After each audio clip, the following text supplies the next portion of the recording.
Ya, vamos a seguir ya. Ahora tenemos este ejercicio.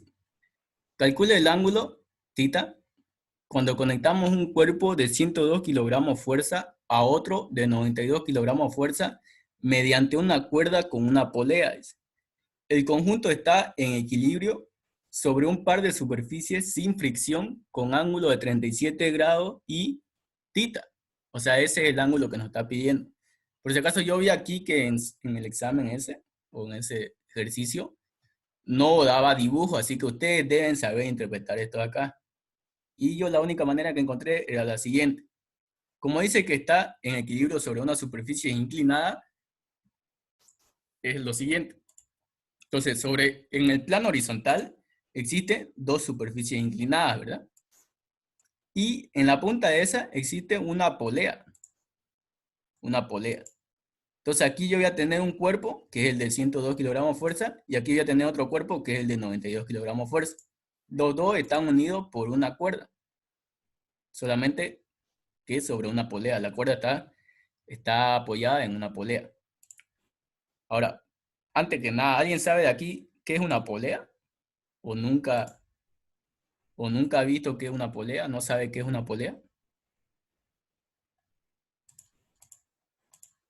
Bueno, Lo que ¿Puedes divide explicarlo, por una favor? fuerza en dos. no.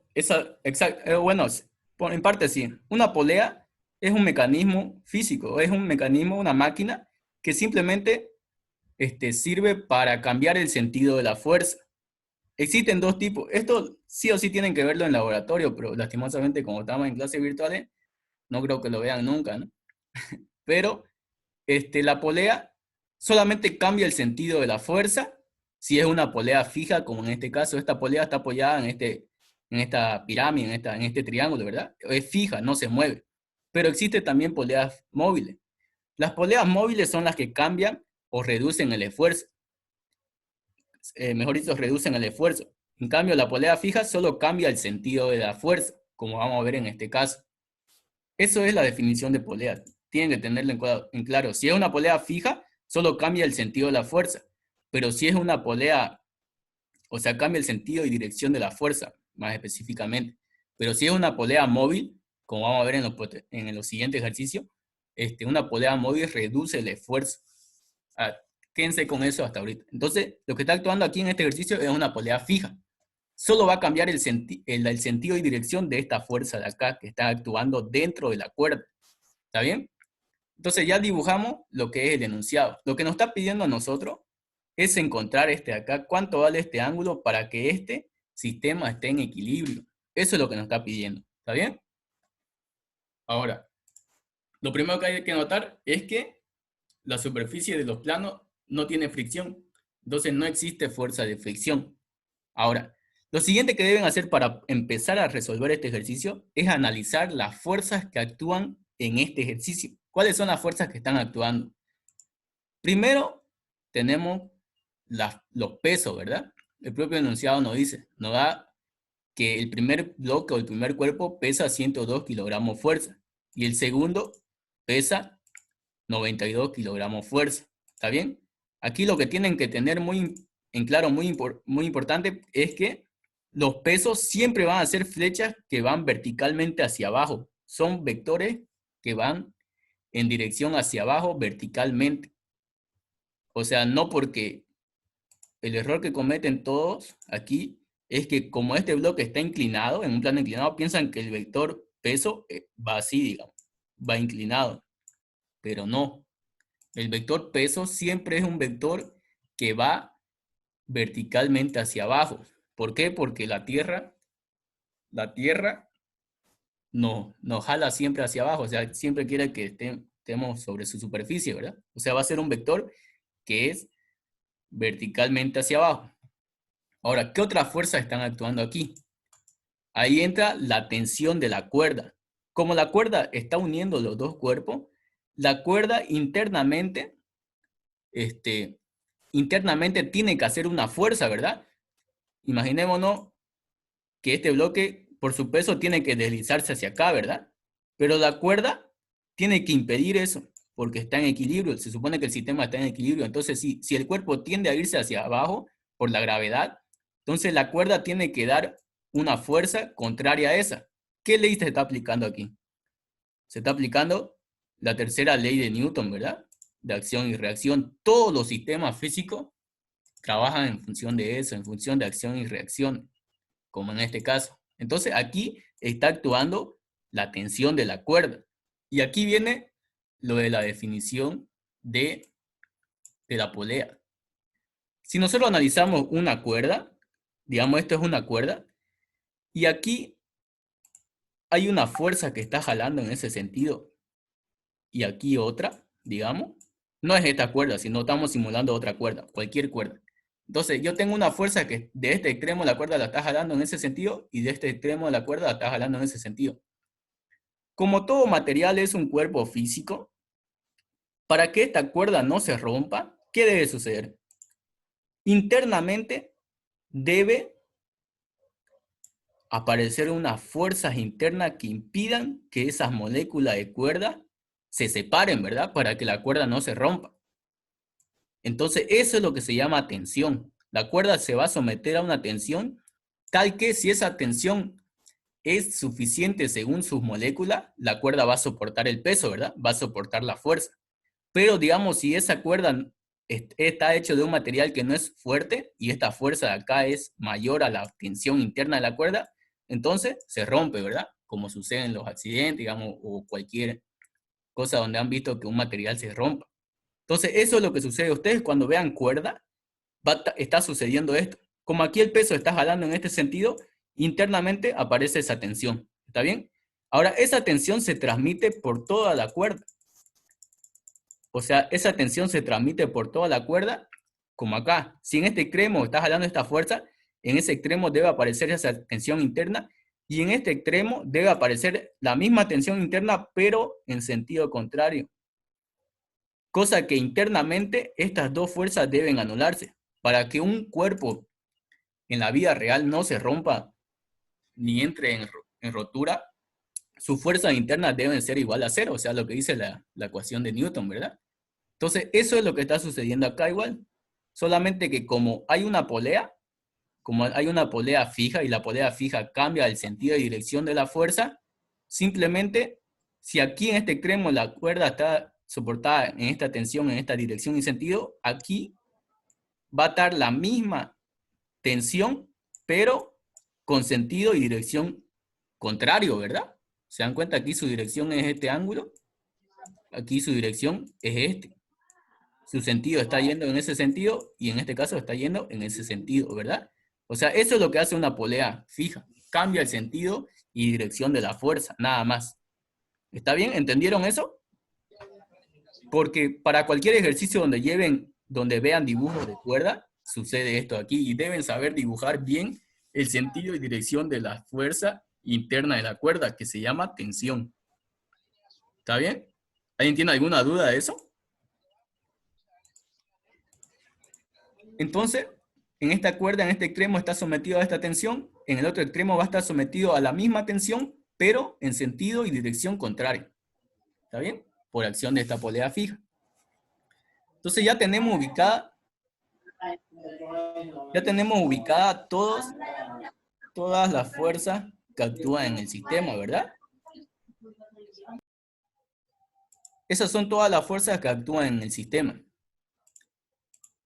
Ahora aquí viene el análisis que deben hacer ustedes para poder resolver este ejercicio. Lo que ustedes deben hacer es, como cualquier ejercicio de física, deben adoptar un sistema de referencia.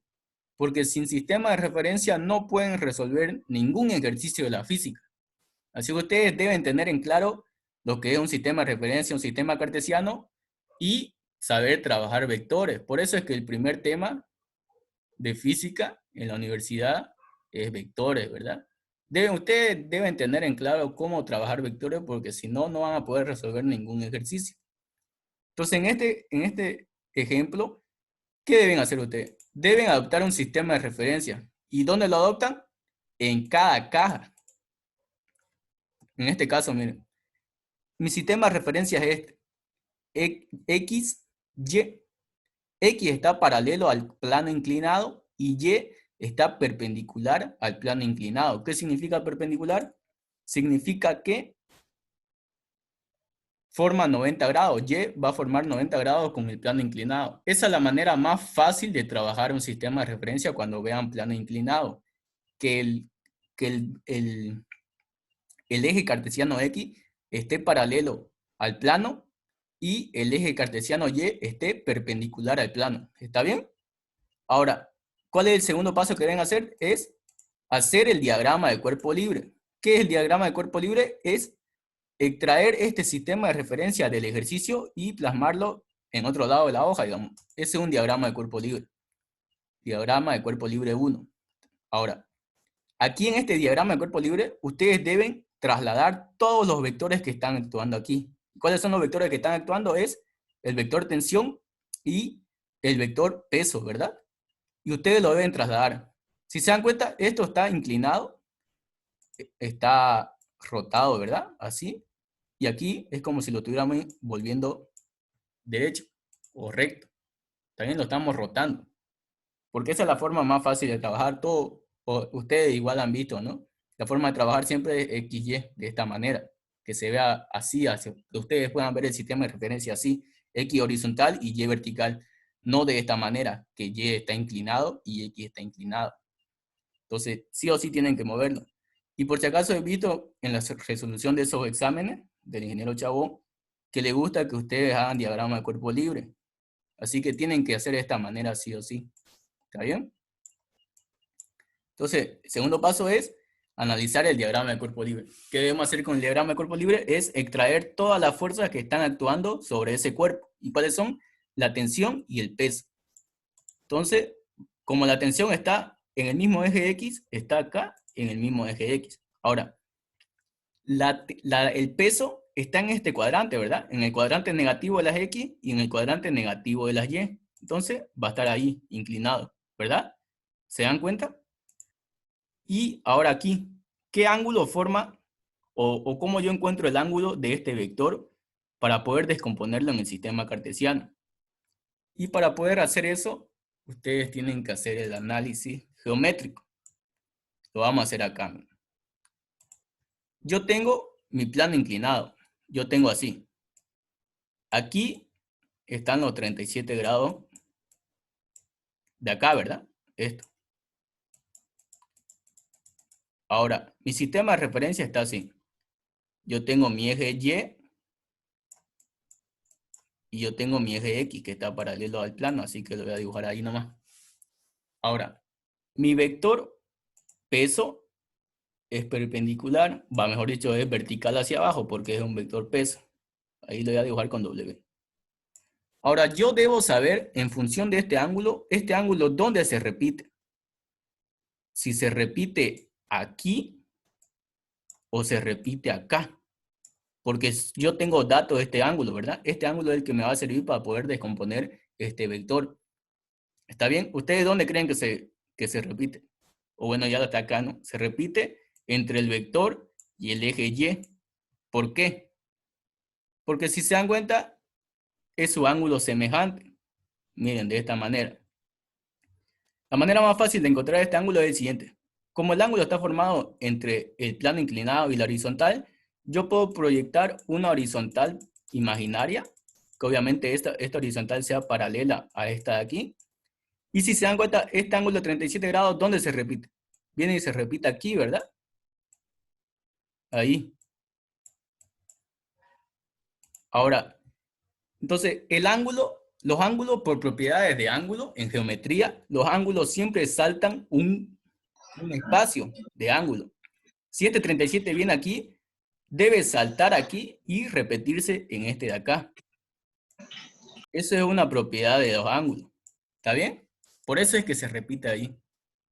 Es la forma más fácil de encontrar el ángulo de inclinación, o si no les gusta analizar, simplemente recuerden que cuando ustedes tengan un plano inclinado, el ángulo del plano inclinado viene y se repite entre la componente Y y el vector peso del bloque que está en el plano inclinado. Esa es otra forma más fácil sin analizar todo esto.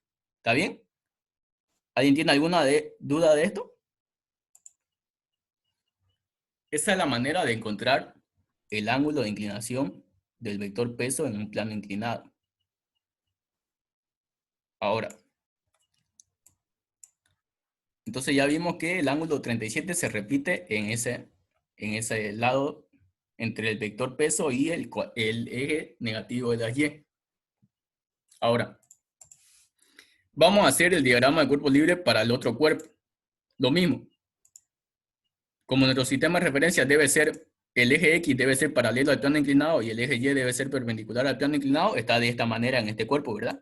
Ahora vamos a extraerlo y ese va a ser nuestro diagrama de cuerpo libre 2. Ahora, como se dan cuenta, el vector tensión ahora está apuntando en ese sentido, ¿verdad? O sea, está en el sentido negativo de este sistema de referencia, o sea que está aquí. Y el eje, o mejor dicho, el vector peso de 92 está entre el eje negativo de las Y el eje positivo de las X, o sea, está ahí, ¿verdad? Y ahora, ¿cuánto es el ángulo de inclinación? Ya vimos cómo se deduce. Entonces, este ángulo θ, ¿dónde viene? Y se repite. Se repite entre el vector peso y el eje Y, ¿verdad? El ángulo del plano inclinado se repite entre el vector peso y el eje Y del sistema cartesiano. Esa es la manera más fácil que se aprende. ¿Está bien? Entonces ya tenemos los dos diagramas de cuerpo libre y ahora, ¿qué debemos hacer? Esto de aquí es análisis vectorial, ¿verdad? Ahora, como nos dice que el sistema está en equilibrio, el conjunto está en equilibrio, ¿qué significa equilibrio? En la física significa que debe cumplir la ley de Newton, ¿verdad? Debe cumplir que la sumatoria de fuerzas vectoriales debe ser igual a 0. O sea que la sumatoria de fuerzas en X debe ser igual a 0 y la sumatoria de fuerzas debe ser igual a 0, ¿no es verdad? Entonces vamos a aplicar la ecuación de sumatoria de fuerzas en X en el diagrama de cuerpo 1. ¿A qué va a ser igual el diagrama de cuerpo 1? Va a ser, vemos. Si se dan cuenta aquí, este vector 102, o mejor dicho, el vector tensión está tirado en el eje X, entonces no se puede descomponer, ¿verdad? En cambio, el vector de 102 kilogramos fuerza sí puede descomponerse en el eje X y puede descomponerse en el eje Y, ¿verdad? Entonces aquí sería nuestro peso en X, digamos, y aquí sería nuestro peso en Y, ¿verdad? Ahora, ¿cuánto vale este peso en X? ¿Alguien hasta ahorita aquí que habla, a ver, no sabe cómo descomponer este vector? ¿O ya todos saben descomponer este vector? Para que directo describa así. Hablen ahorita. Yo no sé. Yo no sé. Está Yo bien. tampoco. Ya, bien, bien. Para eso es la ayudantiva. Pero si ustedes no saben, pregunten. Entonces no saben cómo descomponer esto, ¿verdad? Entonces lo que ustedes deben hacer para practicar, deben hacer lo siguiente. Deben extraer, digamos, en una hoja aparte o ahí al lado, el vector. Yo tengo mi vector de 102 así, ¿verdad? Tengo en esa dirección y en ese sentido. Ese va a ser mi vector de 102. Ahora, si se dan cuenta aquí, está el eje Y aquí, horizontal, está el eje X, ¿verdad? Lo que significa descomponer un vector es proyectar este vector en el eje Y proyectar este vector en el eje X, ¿verdad? Entonces aquí vamos a ponerle que es W en X, o sea, aquí hay un vector que se llama W en X, y aquí hay otro vector que se llama W en Y. Y tenemos que ese vector está con 37 grados, ¿verdad? De ángulo. Si se dan cuenta, aquí, ¿qué pasa con esto?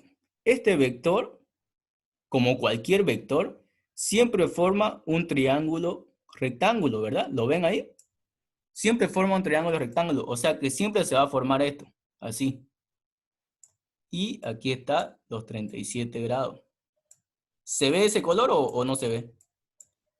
¿Lo nota? Sí se ve. Ya, listo. Está bien. Sí, pero Entonces, se dan cuenta que se forma ese triángulo, ¿verdad? La hipotenusa de ese triángulo siempre va a ser el valor del vector. O sea, en este caso va a ser 102. El cateto que es vertical va a ser la componente en Y, porque el eje Y es vertical, ¿verdad? Por eso siempre tienen que adoptar este sistema de referencia. Y el cateto que es horizontal es la componente en X. Ahora, ¿cómo yo encuentro cuánto vale esto y cuánto vale esto? Fácil, me acuerdo de la función coseno y seno. Primero coseno. Yo le aplico coseno a este ángulo. Coseno de 37, ¿a qué es igual? ¿A qué es igual un coseno? ¿Alguien sabe? ¿A qué es igual un coseno? Un coseno es igual al cateto adyacente sobre hipotenusa, ¿verdad? Eso deben tenerlo en su cabeza de memoria, si no, no van a poder resolver ningún ejercicio. ¿Está bien? Entonces, si yo le aplico coseno de 37, o bueno, le aplico coseno a este ángulo de 37, ¿qué voy a tener? Voy a tener cateto adyacente sobre hipotenusa. ¿Cuál es el cateto adyacente de este ángulo de 37? ¿Es WY o WX? ¿Cuál es? WX. WX. Es WY. WY. Exacto, es WY. ¿Por qué? Porque este ángulo está tirado sobre ese lado, ¿verdad? Y el lado donde está tirado el ángulo es su lado adyacente o es su cateto adyacente. Entonces sería WY sobre hipotenusa. ¿Y cuánto vale hipotenusa? Vale 102, ¿verdad? Entonces yo despejo de ahí WY y ya tengo la componente en Y del vector, que va a ser igual a 102 por coseno de 37. ¿Se dan cuenta? De esa manera ustedes tienen que descomponer los vectores. Ahora, ¿qué pasa si yo le aplico seno? Si yo le aplico seno de 37, ¿qué voy a obtener? ¿A qué es igual el seno? Cateto opuesto sobre hipotenusa. Exacto, ¿verdad? En este caso, ¿cuál es su opuesto? W en X, ¿verdad? Entonces va a ser W en X sobre hipotenusa, que es 102. Entonces yo de ahí despejo W en X, va a ser igual a 102 por seno de 37. ¿Está bien? De esa manera usted descompone. Entonces, esta es la componente en Y del vector peso y esta es la componente en X del vector peso. O sea, esta componente en X van a utilizarla cuando hagan sumatoria de fuerza en X y esta componente en Y van a utilizarla cuando hagan sumatoria de fuerza en el eje Y. ¿Está bien? ¿Ahora ya saben descomponer vectores o todavía? Algo, entendí. Sí, se entendió. Ya, si alguien no entendió esto, ya es que debe practicar mucho más. Esta es la forma más fácil de poder descomponer vectores, simplemente aplicando coseno y seno al ángulo que tiene en declinación el vector. Acuérdense de eso. ¿Está bien? Ya. Entonces, bueno, no lo voy a borrar todavía. Entonces ahí, como ven aquí estamos aplicando sumatoria de fuerzas igual a 0. Entonces en mi diagrama de cuerpo libre 1, yo tengo la tensión en el eje X y tengo la componente en X de este 102, ¿verdad? Ahora, ¿cuánto vale la componente en X de 102? Aquí lo tenemos, ¿vale? 102 por seno de 37. Entonces yo le escribo tensión, porque es positiva, ya que va en el sentido positivo de la X, y la componente en X del peso va en el sentido negativo, ¿verdad? Entonces va a ser tensión menos 102 seno de 37 por la descomposición de vectores.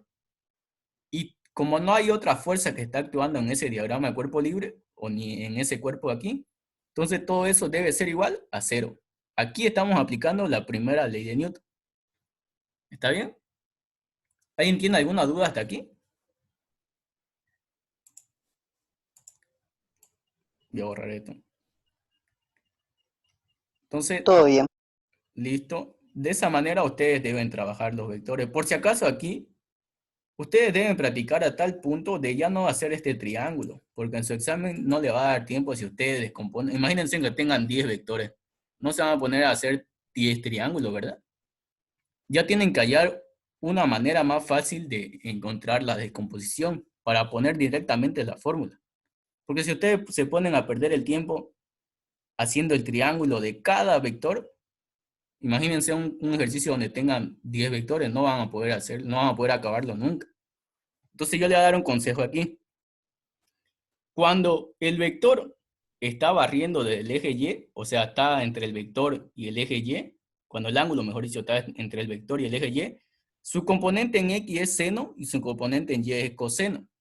Eso es lo que tienen que acordarse, ¿está bien? Y digamos que nosotros en vez de tener 37 tuviéramos el otro ángulo de acá, voy a poner θ, o sea, el que está entre el vector y el eje X. ¿Qué va a pasar?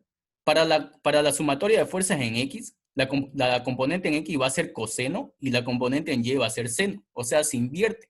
¿Se dan cuenta? Esa es la manera que ustedes deben tener en su cerebro para poder hacer directamente la ecuación sin necesidad de poder, sin necesidad de tener que dibujar el triángulo y descomponer uno por uno. ¿Está bien? Ese es un consejo que yo le doy.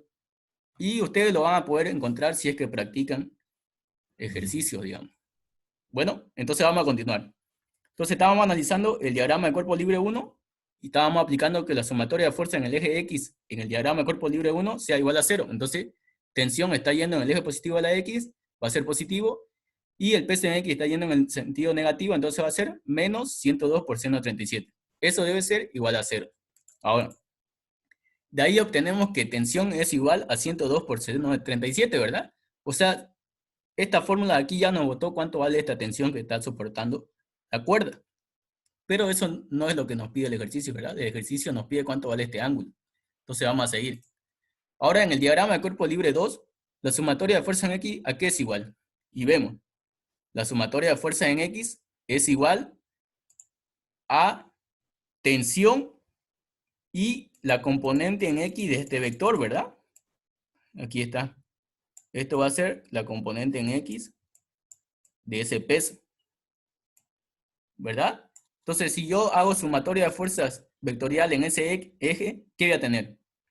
Como tensión está ahora apuntando en el signo negativo de este diagrama de cuerpo libre, va a ser menos tensión, y como la componente en X de este vector está yendo en el eje positivo, va a ser más 92 por seno del ángulo, ¿verdad? Porque como estamos descomponiendo ahora este 92, este lado de aquí es el opuesto a este ángulo, ¿verdad? Y como el ángulo está barriendo respecto al eje Y, entonces su componente en X va a ser seno. Es lo que le dije hace rato. Directamente sin necesidad de dibujar el triángulo. Esa es la manera más fácil. ¿Está bien? Entonces, tensión menos 92 por el seno del ángulo debe ser igual a 0. Si se dan cuenta, yo ya encontré aquí cuánto vale la tensión, ¿verdad? Entonces, simplemente debo despejar este ángulo de aquí y voy a obtener que el ángulo es igual al arcoseno o al seno inverso de tensión sobre 92. Reemplazo tensión, que vale 102 por seno de 37, y voy a obtener que el ángulo es de 41,85 grados. Entonces, lo que nos pedía el ejercicio, ¿cuánto vale el ángulo de este plano inclinado para que este sistema esté en equilibrio? Vale 41,85 grados. ¿Está bien? ¿Alguien tiene alguna duda? Increíble, se nos fue otro tiempo de reunión en este ejercicio. Bueno, ¿alguien tiene alguna duda de esto? ¿Podría explicar, por favor, de cómo sacó el seno de 92? ¿Cómo lo has sacado directo, no? ¿Cómo lo saqué directo? Ya. Ajá, como ya no sin los triángulos, como está explicando. Ya. Cuando... Aquí, que lo voy a hacer rápido. Cuando ustedes tengan un ángulo que barre desde el eje Y y el vector, o sea, está entre el eje y el vector, su componente en X es seno y su componente en Y es coseno. De esa manera yo lo encontré. Entonces, sabiendo eso, yo sé que la componente en X de ese peso es igual a 92 por el seno de ese ángulo. Nada más, sin necesidad de hallar el triángulo. ¿Entendiste? Un momentito, cállate. ¡Ma! Sí, gracias. Ya. Ya. Entonces, ¿entendieron, no? Sí.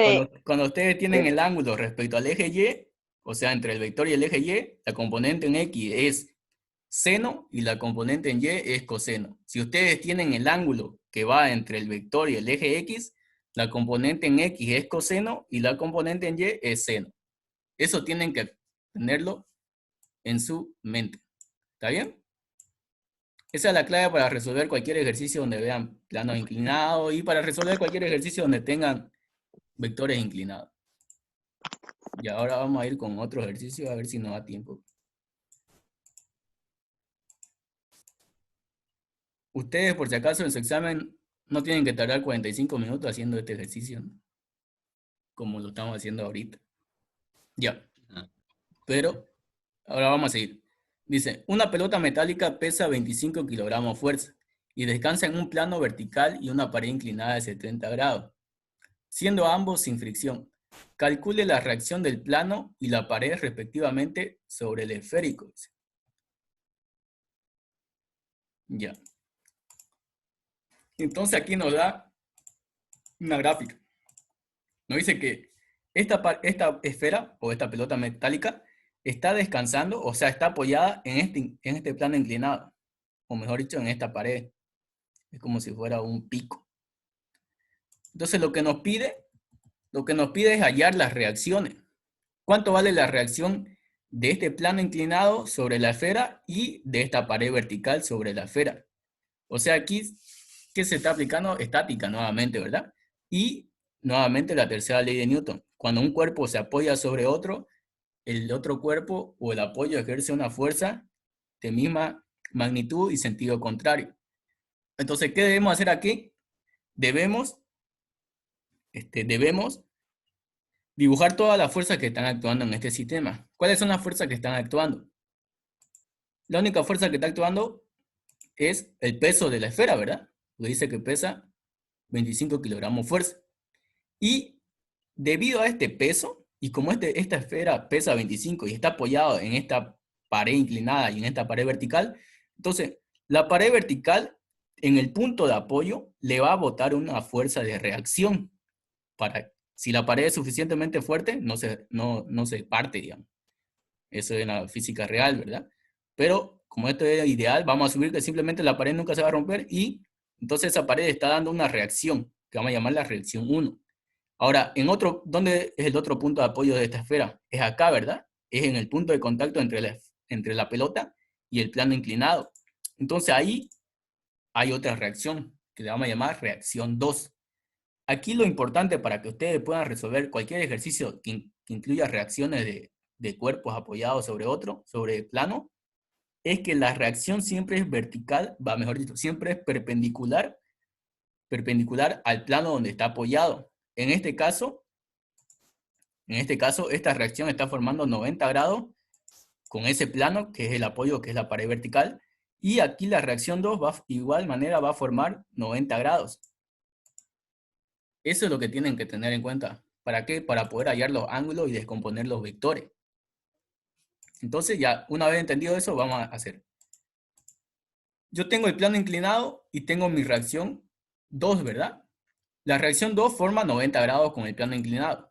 Entonces yo, para poder encontrar el ángulo de inclinación de este vector respecto a una horizontal o respecto a una vertical, porque siempre el sistema de referencia XY es X horizontal y Y vertical, entonces yo debo hacer esto, el análisis. Es el mismo que hice hace rato.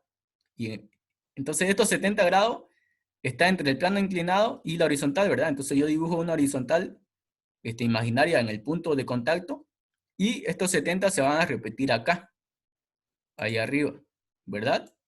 O sea, los 70 están entre el plano horizontal y el plano inclinado, entonces estos 70 van a estar en el plano horizontal y el plano inclinado, ¿verdad?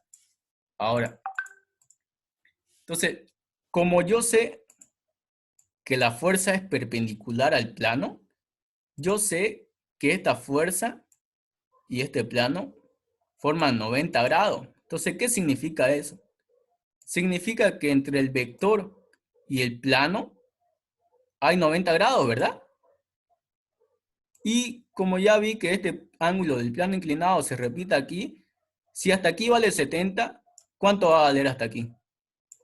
Va a valer 20, pues, ¿no? Porque todo esto debe formar 90 grados, ya que el vector y el plano forman 90 grados.